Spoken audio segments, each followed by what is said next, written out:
Сәлем достар, бүгін біз осындай қазақтың ұлттық тағамдарының бірі бешбармақ жасайтын боламыз.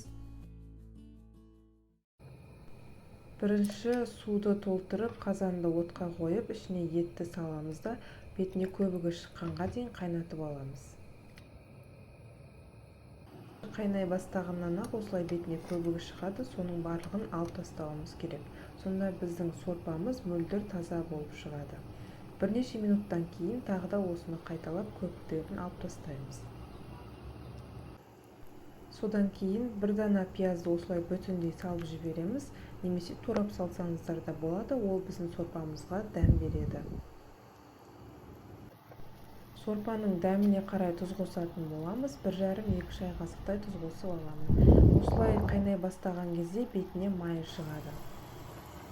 1,5 сағат көлемінде қайнағаннан кейін сәбіз бен картопты салып, тағы да қайнатып аламыз.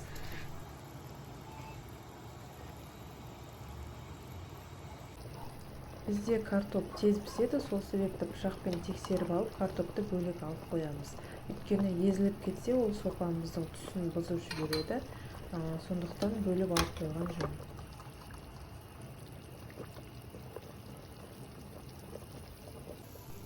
Қамырын дайындау үшін кәдімгі салқын су қолдансаңыздар да болады, немесе осылай қайнап тұрған сорпаны қолдануға да болады. Сорпа бөлме температурасына енге дейін 1 пиала көлемінде осылай бөліп алып қоямыз. Сорпа салқындағаннан кейін 1 шай қасық тұз қосып, жақсылап араластырып аламыз. Сосын 1 дана жұмыртқаны қосып, тағы да жақсылап араластырып аламыз.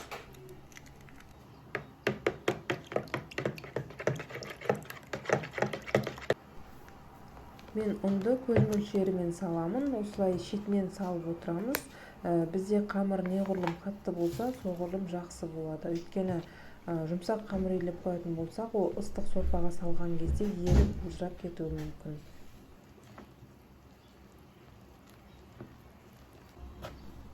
Жеткілікті мөлшерде ұн қосқаннан кейін арасы түйіршік болмайтындай етіп жақсылап елеп аламыз. Үстелдің үстіне де осылай елеп алған жөн. Формасын шығарып алғаннан кейін ыдысқа салып, бетін жауып, 15-20 минут көлемінде тынығуға қойып қоямыз.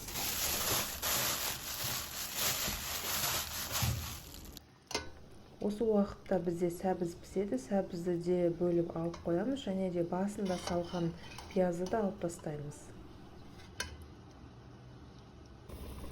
Содан кейін сорпаның бетіне шыққан майын бөлек ыдысқа құйып аламыз. Яғни ол бізге тұздық жасау үшін керек болады.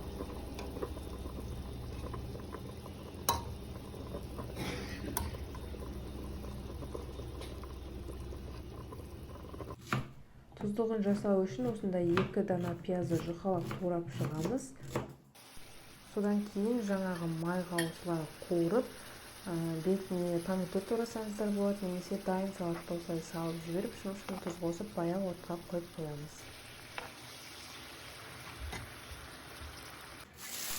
Қамырды демалдырып алғаннан кейін уже өзгеріс байқайсыздар, кәдімгі қолға жабыспайтын өте нәзік қамыр пайда болады. Етті де пышақпен тексеріп аламыз, 2,5 сағат көлемінде қайнап пісіп шықты. Оны да бөлек ыдысқа сүзіп алғаннан кейін сорпаға қосымша су құямыз. Яғни қамыр үлкен көлемді суда піскен жөн.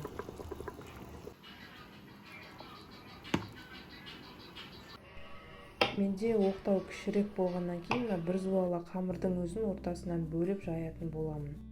Қамырды дөңгелектеп формасын шығарып алып, бетіне ұн сеуіп, видеодағыдай жайып шығамыз.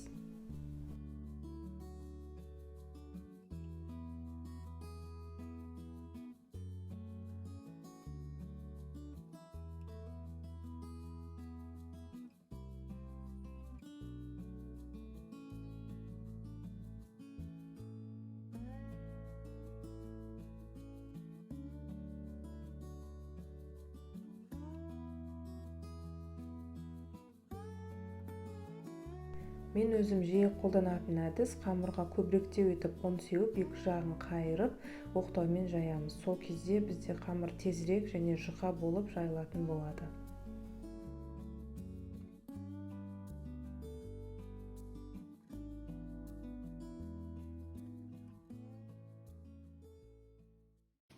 Қамырдың жұқалығы осындай болуы керек. Сосын оны оқтауға орап, пышақпен осылай кесіп аламыз.